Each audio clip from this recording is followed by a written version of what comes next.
Oi pessoal, tudo bem? Eu sou Maísa Barbosa, esse é o canal Trama Literária e a gente está aqui para a continuação da discussão sobre a criação do patriarcado. Hoje a gente fala sobre os capítulos 5 e 6, já estamos aí na metade do livro, temos 11 capítulos, eu sempre esqueço isso, temos 11 capítulos, a gente já chega aí na metade do livro com a discussão dos capítulos 5 e 6. Para quem está chegando por aqui agora, aqui no Trama Literária a gente tem um projeto que funciona quando a gente fala da discussão de livros feministas, livros com teorias um pouco mais densas, a gente costuma dividir a discussão do livro em vários vídeos para a gente fazer uma discussão um pouco mais aprofundada. Então, se você conhece alguém que se interessa por feminismo, por crítica feminista, já indica o canal aí. Se você está chegando por aqui agora, não se esqueça de se inscrever, ativar as notificações, curtir o vídeo e, claro, divulgar o canal. Bom, a gente fala primeiro sobre o capítulo 5, que se chama A Esposa e a Concubina. Antes de falar especificamente sobre essas duas classificações de mulheres, a Gerda vai falar um pouquinho sobre o propósito do livro, sobre o propósito do projeto, que é discutir a condição da mulher, voltando e fazendo uma análise histórica de 4 leis mesopotâmicas. Aliás, de 3 leis mesopotâmicas mais as leis bíblicas. Então ela vai falar do Código de Hammurabi, das leis médio-assírias e das leis hititas. E, em paralelo, ela vai trazendo também o que ela vai chamar de lei bíblica para fazer um apanhado uma leitura histórica desse período mesopotâmico. O que ela vai mostrar é, quando a gente vai fazendo a análise dessas 4 leis, ou desses 4 documentos, a gente vai percebendo uma continuidade no modo como as mulheres são tratadas ao longo desse período histórico. Então ela está falando de milhares de anos para fazer uma análise de como que a condição da mulher foi sendo desenvolvida. Para quem está chegando por aqui agora, volta que a gente já discutiu várias outras mulheres.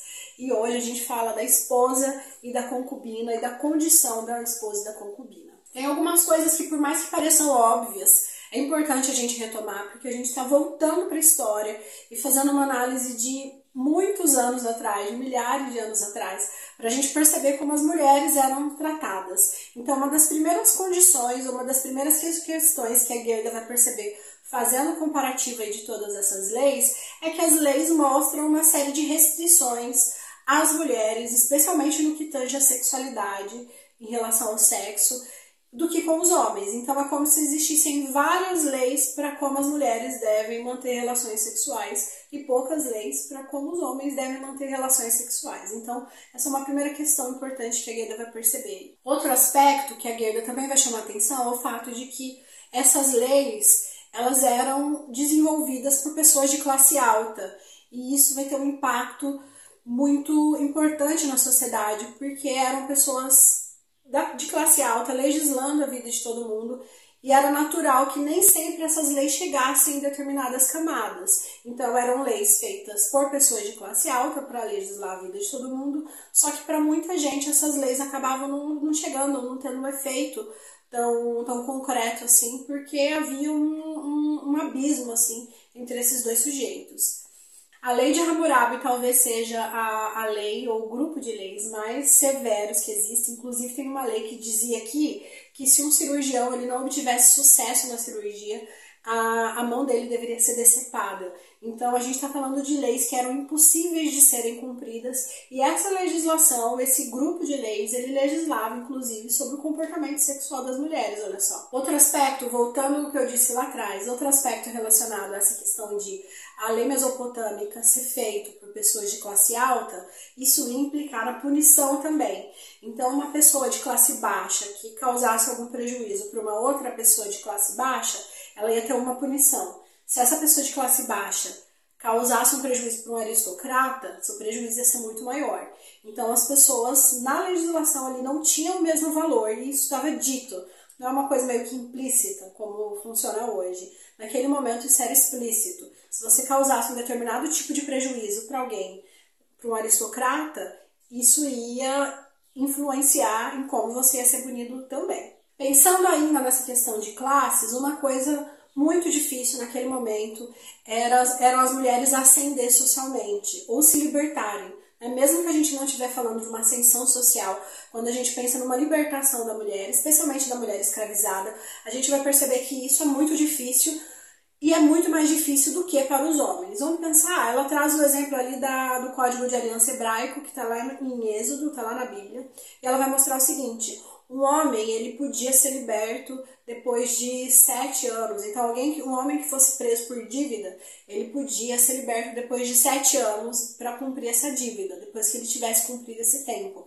E ele deveria deixar para trás a esposa e os filhos. Ele ficaria preso ali perpétuo, de modo perpétuo, só se ele quisesse ficar com a sua esposa e com os filhos. Então, olha só, esse homem que está aí com essa dívida, ele pode ser liberto, mas a sua esposa e os seus filhos não. A mulher, ao contrário, a mulher escravizada por alguma atitude dela, ela nunca seria liberta.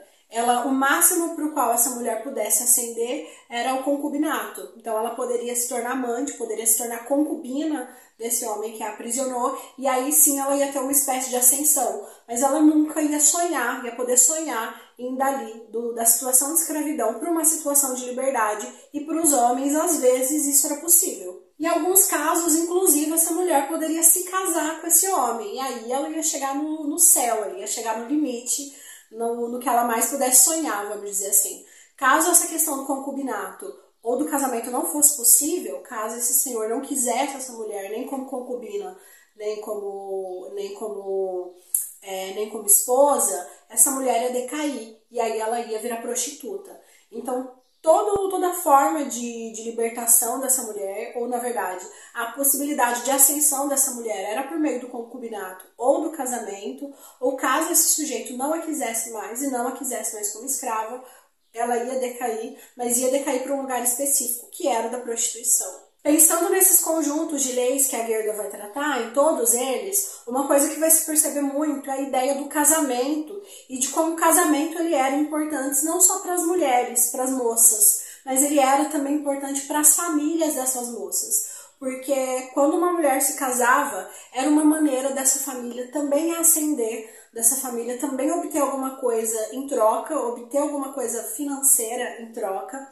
E em algumas famílias ainda era um momento em que elas conseguiam, quando elas conseguiam casar bem a sua filha, era um momento em que elas conseguiam um certo dote, vamos dizer assim, para poder casar o filho. Então, quando se casava uma filha, essa família recebia um dinheiro, essa filha era meio que comprada, né, vamos dizer assim, e aí essa família, com esse dinheiro, poderia comprar também uma boa noiva para o filho. Então, o casamento, nesse momento, ele é um grande negócio, do qual vai ser lucrativo ter filhas mulheres, porque essas filhas mulheres vão fazer com que bons negócios entrem para a família, mas no caso, a gente vai perceber que em todos esses casos, a gente vai perceber que o corpo da mulher ele é um grande negócio. Tanto no caso da mulher escrava, que as negociações vão acontecer no que diz respeito ao seu corpo, a sua liberdade, ou a sua ascensão, ou o seu declínio, vai acontecer de acordo com o uso do seu corpo. E no caso do casamento também, de famílias livres com filhas livres, o casamento ele vai ser um negócio em torno do corpo da mulher. E isso vai valer também para a maternidade. O Código de Hammurabi vai ser bem explícito no que diz respeito a isso. Inclusive, o cara que ele não tem um filho homem, ele pode se divorciar da mulher. Nesse caso, o que a mulher vai conseguir, a primeira esposa pode conseguir, é ficar ali na casa, meio que como um acessório ali, meio que como um anexo. Em todo caso, ele pode se separar dessa primeira mulher, se casar com uma segunda mulher, caso essa primeira mulher não tenha tido filhos homens. Quando a gente pensa nesses valores que vão sendo negociados, quando mulheres se casam e que esse dinheiro vai para a família, ou que esse dinheiro vai quando a mulher se casa, ou que ele volta, enfim, quando a gente pensa nessas negociações, a gente tem que também sempre que pensar na ideia que esses dinheiros eles vão sendo negociados entre os homens da família. A mulher dificilmente, mesmo em mulheres de classe alta, a mulher ela não tem o direito à administração do seu dote, ela não tem direito à administração do seu dinheiro. Então, caso uma mulher se case, essa negociação tenha envolvido uma grana boa, essa grana, essas posses, esses bens, eles vão ser de administração do seu marido. Inclusive, se essa mulher de repente morre, e morre sem filhos, esse dinheiro volta para famílias. Da mesma maneira que uma mulher ela não pode transferir as suas propriedades para suas filhas ou para os seus filhos. Quem vai decidir ou como esse dinheiro vai circulando é sempre uma negociação entre os homens e de modo que beneficiem os homens, mesmo em casos muito específicos. Quando a mulher tem direito ao uso das suas posses, o domínio é dos homens. Então, mesmo que a mulher use, ela não é dona, e caso essa mulher chegue a morrer, quem vai herdar é quem está ali numa lógica que vai beneficiar os homens da família e não as mulheres da família. O que é importante falar sobre todas essas negociações é que a Gerda vai dizer que isso é o que forma a família patriarcal como a gente conhece. Então, a família patriarcal que a gente conhece hoje, que guarda, ainda que de maneira diferente, resquícios disso, desse dinheiro que é dominado pelos homens, controlado pelos homens, administrado pelos homens, essa lógica, o modo como isso vai acontecendo, o que a gente vai perceber é, tudo isso surge desse momento histórico. Até hoje, esses valores, que por mais que se fale menos sobre eles hoje, ainda existem, e existem algumas culturas de ter filho homem ser mais importante, do primeiro homem ter que ser um filho homem, todos esses valores, eles se formam nesse momento aqui. É muito tempo atrás que eles se legitimam, que eles se formam, e por isso é tão difícil da gente combater e da gente desconstruir, porque levou milhares de anos para esses valores serem consolidados. Também essa ideia de casamento serem alianças. Então, nesse momento, no período mesopotâmico, uma coisa que vai ser claro para as mulheres de classe mais alta especialmente, é que o casamento era um negócio que poderia e que deveria beneficiar não só ela, mas a sua família. Hoje a gente ainda percebe alguns resquícios desse discurso quando a gente ouve sobre famílias buscando um bom casamento para suas filhas, buscando bons maridos para sua filha no sentido financeiro, no sentido de ter posses, e não incentivando essas mulheres a ter sua própria posse, a ter o seu próprio valor, a ter o seu próprio dinheiro. Isso vem desse momento histórico também. Casamento, eles eram negócios e esses negócios deveriam beneficiar essas mulheres, a família dessas mulheres, por isso eles eram tão importantes. E essa importância, esse valor, ainda que tenha se diluído, ele ainda permanece nos dias de hoje. No capítulo 4, a gente falou sobre a escrava. Aqui ela está falando sobre a esposa, ela está falando aqui sobre a condição da mulher que se casava, independente se mulheres de classe baixa ou de mulheres de classe mais alta. Agora ela gasta um tempo para falar da concubina, que é essa mulher que está numa posição intermediária. Ela não é nem a escrava, então ela não vai fazer nem os serviços mais pesados e os serviços mais rudimentares da casa, mas ela também não tem um lugar de esposa, ela está aí no meio termo, entre uma mulher e outra.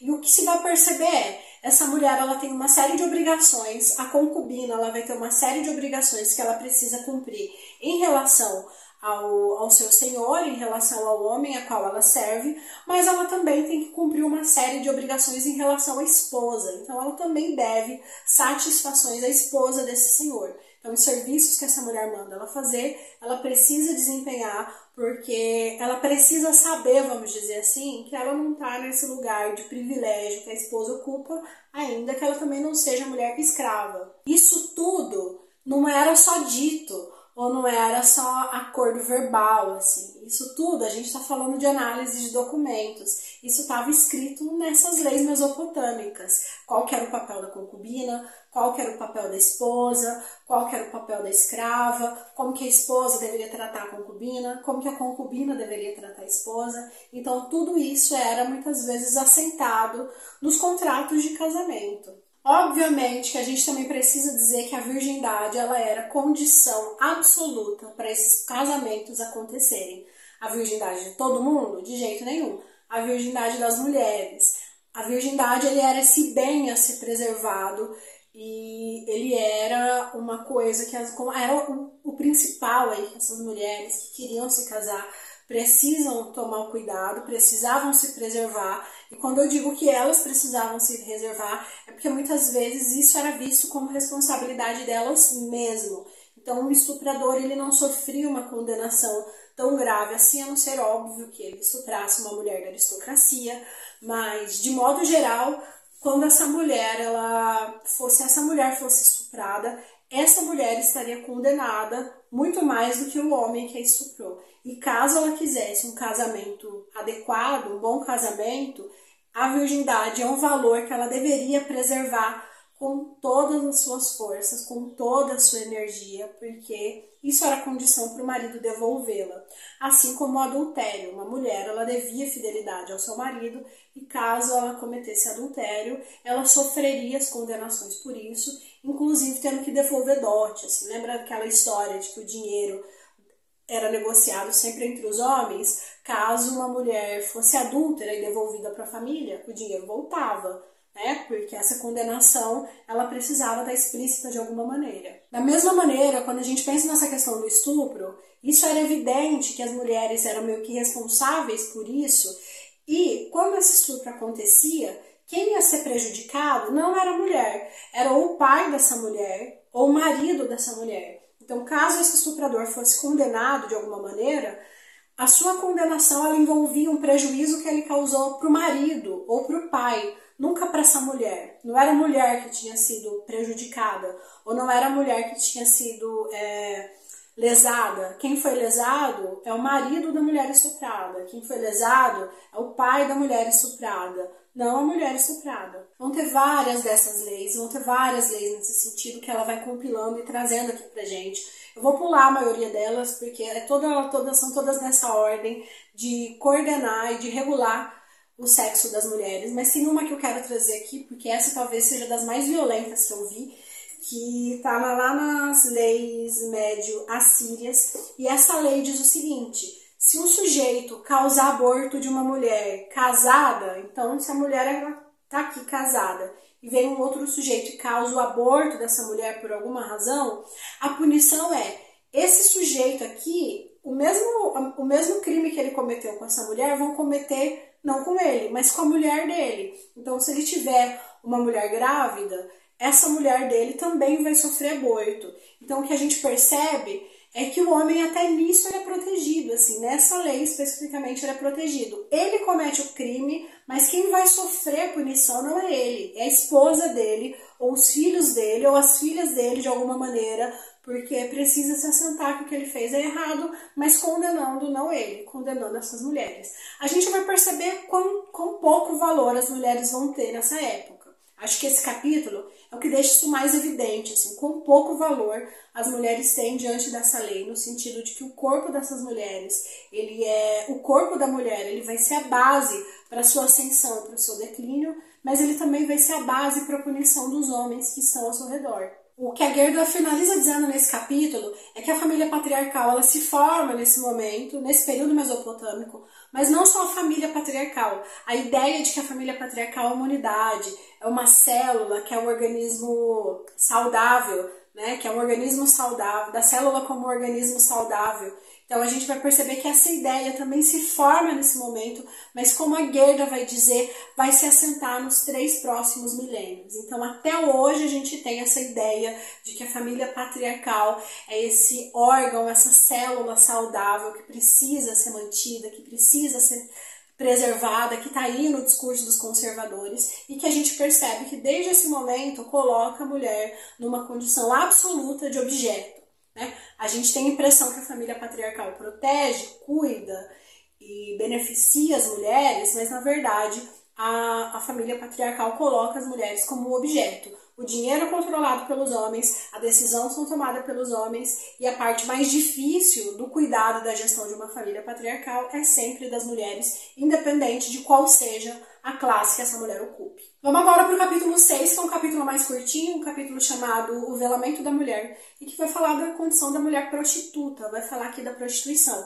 Já falamos da mulher escrava, já falamos das mulheres da classe alta, das mulheres aristocratas, já falamos da concubina, agora a Gerda fala das prostitutas e dessa ideia de que a prostituição é a profissão mais antiga do mundo. Será que é mesmo? Para Gerda, essa ideia ou a prostituição foi um valor que foi sendo construído ao longo da história e ela vai mostrar isso aqui nesse capítulo. Uma coisa que ela vai trazer, que é meio que uma regra, é que sociedades que lidaram com mais liberdade no que diz respeito ao sexo, então sociedades que reprimiram menos o sexo, a prostituição ela era menos necessária. Sociedades muito repressoras em relação ao sexo, tanto dos homens quanto das mulheres, sociedades que reprimiram muito o sexo, o desejo sexual, tinham, não por acaso, um índice maior de prostituição. Então, quando a gente está falando de sociedades que lidaram sobre o sexo com muito tabu, com muita proibição, com muitos interditos, a prostituição estava aí bombando justamente porque, de alguma maneira, esses desejos dos sujeitos eles têm que ter vazão. Ela vai trazer também uma ideia que está no livro do Engels, que fala sobre a condição da mulher na família, sobre a formação da família patriarcal, e ela vai dizer que no livro do Engels está dito que a prostituição é uma espécie de complemento do casamento monogâmico. Então a gente tem aqui que o casamento monogâmico ele só existe porque existe a prostituição. Sem a prostituição, o casamento monogâmico não existe, não é mesmo? Então é como se essa profissional ela fosse surgindo ou ela fosse sendo criada justamente porque foi preciso em algum momento criar a família monogâmica, mas sabendo-se que esses desejos dos sujeitos precisariam de vazão de alguma maneira, precisariam de um escape, tá aí a prostituta para ser esse complemento do casamento monogâmico. Ela também vai dizer que uma série de esculturas, que uma série de templos vai mostrar que existia uma espécie de outra profissão que era uma servidão sexual religiosa. E aí a gente tinha a servidão sexual religiosa e a prostituição comercial, que eram meio que duas profissões diferentes, mas que atendiam ao mesmo princípio, né? Atendiam ao mesmo princípio, que era o princípio da prostituição. Mas o que essa servidão sexual religiosa vai mostrar é que existiram templos para isso, em caráter religioso mesmo, né? Em caráter de adoração. A gente vai ter esculturas que vão deixar isso bastante evidente. Quando a gente vai buscando isso aí por meio das esculturas, a gente vai estudando esse aspecto, a gente vai perceber que em determinados templos a gente lidava com esculturas que mostravam muito corpo, que tinha muito aí a imagem de seios, imagens de nádegas, imagens dos corpos das mulheres em exposição, e isso vai evidenciar, junto com outros dados históricos, que existiu nesse período que se chama de servidão sexual religiosa, dando um outro caráter aí, ou um outro valor para a prostituição. Essas mulheres elas eram o que se chamava de meretriz do templo, então elas não tinham o mesmo valor de uma prostituta barata, de uma prostituta de rua, de uma prostituta comercial. O que se percebia é que essas meretrizes do templo, elas atendiam aí um princípio quase religioso, porque o papel dela era aceito na sociedade, ele era valorizado na sociedade, o papel dela tinha um valor, era um papel honorável, vamos dizer assim, porque ela era uma espécie de escolhida para civilizar o homem selvagem. A gente vai ter muito esse mito na literatura de que a mulher consegue civilizar o homem selvagem por meio do sexo, e isso está evidente aqui nesse momento, por meio desses documentos, por meio da análise desses documentos, porque vai se ter essa ideia aí de que a sexualidade ela é civilizatória. A gente tem muita repetição desse mito em vários documentos, a gente tem muita repetição desse mito na literatura, justamente porque a gente vai partir da ideia de que uma mulher acalma o homem, ou que uma mulher consegue domesticar o homem, ou que a mulher consegue controlar o homem por meio do sexo. Quando a gente volta naqueles dizerem que vão reverberando nos dias de hoje, essa ideia ela é permanente. A ideia de que uma mulher consegue salvar um homem ruim, a ideia de que uma mulher consegue educar um homem ruim, ela existe ainda, ela é válida ainda, tem muita gente que repete isso, e essa educação ou essa civilização vai acontecer como? Por meio do sexo, obviamente. Finalizando a discussão desse capítulo, e analisando aí a condição das várias mulheres que a Gerda já foi trazendo pra gente, uma coisa que ela vai confirmar aqui no final desse capítulo é: a regulamentação sexual das mulheres vai acontecendo conforme a formação das classes vai acontecendo. Então, conforme as sociedades vão sendo estratificadas, conforme as classes vão surgindo, os valores das mulheres vão sendo construídos também em relação a essas classes e, principalmente, vão acontecendo de forma que a sua sexualidade vai sendo regulamentada. Então, o valor de uma mulher está profundamente atrelado ao seu valor sexual, e isso vai ser um dos pilares que sustentam o Estado. Então, se o Estado hoje ele é sustentado pelas classes, esse Estado também é sustentado pela regulação sexual das mulheres. E a família patriarcal, ela é sustentada por meio da regulamentação sexual das mulheres. Sem a regulamentação sexual das mulheres, essa aqui é a prostituta, essa é a amante, essa é a esposa, essa se comporta dessa forma e essa dessa outra forma. Se a gente não tem essa regulamentação, a gente não tem família patriarcal. Gente, é isso. Eu espero que vocês estejam gostando da discussão de a criação do patriarcado. No próximo vídeo a gente fala sobre os capítulos 7 e 8. Espero vocês!